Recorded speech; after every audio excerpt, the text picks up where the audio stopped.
দুখীক কিয় ৰাতিপুৱাই ফাঁচি দিয়া হয় আপুনি জানেনে? কিয় ভাৰতত সূৰ্য উদয়ৰ আগে আগে মৃত্যুদণ্ড দিয়া হয়?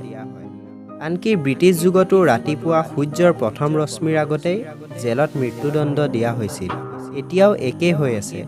1993 চনৰ মুম্বাই বিস্ফোৰণৰ অভিযুক্ত য়াকুব মেননৰ বাবে 2015 চনত ভাৰতত শেষবাৰৰ বাবে ফাঁচি দিয়া হৈছিল।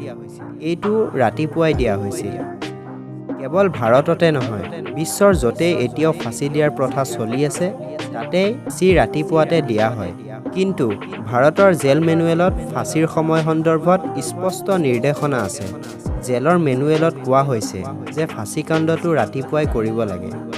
সদায় সূৰ্যৰ প্ৰথম ৰশ্মিৰ আগতেই সম্পূৰ্ণ কৰিব লাগে। যদিও প্ৰতিটো ঋতু অনুসৰি ৰাতিপুৱা ফাঁচীৰ সময় সলনি হয়, কিন্তু এই সময় ঠিক কৰাৰ কামো কেন্দ্ৰীয় আৰু ৰাজ্য চৰকাৰে কৰে। তদুপৰি পুৱাৰ ভাগত ফাঁচীকাণ্ডৰ ফাঁচীৰ তিনিটা কাৰণ: প্ৰশাসনিক, ব্যৱহাৰিক আৰু সামাজিক দিশৰ সৈতে জড়িত। প্ৰশাসনিক: সাধাৰণতে ফাঁচি দিয়াটো এটা বিশেষ ঘটনাক্ৰম। যদি দিনত এনেকুৱা হয়, তেন্তে জেলৰ সমগ্ৰ ফোকাছ ইয়াৰ ওপৰত থাকিব। ইয়াৰ পৰা হাত সাৰিবলৈ ফাঁচী ৰাতিপুৱাই দিয়া হয়, যাতে গোটেই দিনটো কাৰাগাৰৰ অন্যান্য কাম-কাজত কোনো প্ৰভাৱ নপৰে। সকলো কাম-কাজ সুচাৰুৰূপে চলি থাকিব। ফাঁচি দিয়াৰ পিছত চিকিৎসা, পৰীক্ষা কৰা হয় আৰু তাৰ পিছত বহু ধৰণৰ কাগজ-পত্ৰৰ কাম কৰা হয়। এই সকলোবোৰৰ বাবেই সময় লাগে। ব্যৱহাৰিক: দ্বিতীয় কাৰণটো হ'ল ৰাতিপুৱা সকলো মানুহ নিজৰ কামত ব্যস্ত হৈ পৰে। এনেদৰে কাৰাগাৰত ৰাতিপুৱা মানুহ নিজৰ কামত ব্যস্ত হৈ পৰে। গতিকে সূৰ্য উদয়ৰ আগতেই মৃত্যুদণ্ড দিয়া হয়, যাতে আনৰ ওপৰত বেয়া প্ৰভাৱ নপৰে। বিশ্বাস কৰা হয় যে যিজন ব্যক্তিক ফাঁচি দিয়া হয়, তেওঁৰ মনটো ৰাতিপুৱাৰ ভাগত অধিক শান্ত হৈ থাকে। টোপনিৰ পৰা উঠি অহাৰ পিছত ফাঁচীত থাকিলে সি বেছি শাৰীৰিক চাপ আৰু মানসিক চাপৰ বলি নহয়।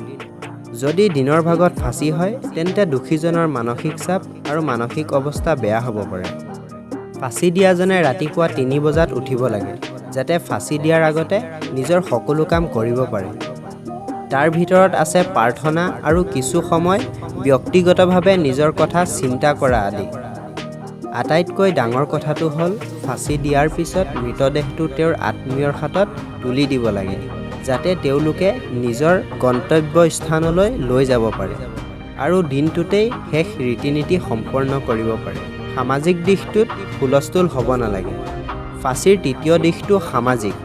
যিহেতু এয়া এক বিশেষ প্ৰথা, সেয়েহে এই বৃহৎ পৰিসৰত মানুহৰ দৃষ্টি আকৰ্ষণ কৰে। ইয়াৰ বাবে কাৰাগাৰৰ বাহিৰত বৃহৎ পৰিসৰৰ দৰ্শন সমাৱেশ আৰু হুলস্থুলৰ সম্ভাৱনাও আছে। সেইবাবেই এটা প্ৰচেষ্টা চলি আছে যে যেতিয়ালৈকে মানুহ সাৰ নাপায়, তাৰ আগতে দোষীক ফাঁচি দিব লাগে, যাতে কোনো হুলস্থুলৰ পৰিৱেশৰ সৃষ্টি নহয়। যদি ভিডিঅ'টো চাই ভাল পালে, তেন্তে ভিডিঅ'টো এটা লাইক কৰিব। যদি চেনেলটোত নতুনকৈ আহিছে, ছাবস্ক্ৰাইব কৰিব। নতুন এটা ভিডিঅ'ৰ সৈতে আকৌ লগ পাম। হাঁহি থাকক, সুখত থাকক। ধন্যবাদ।